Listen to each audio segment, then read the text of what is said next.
Type plus minus plus minus plus minus plus minus, अगर minus को ज़्यादा करें plus minus minus plus minus minus और आखिर में प्लस। इसके बाद एंटर प्रेस करें तो टेबल बन जाती है।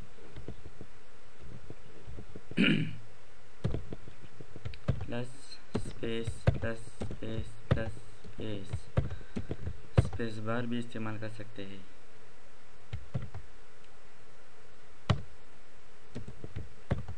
एंटर या plus tab plus tab plus double tab plus triple tab plus enter. उसके बाद टैब प्रेस करते जाए तो नेक्स्ट रो भी शुरू हो जाती है।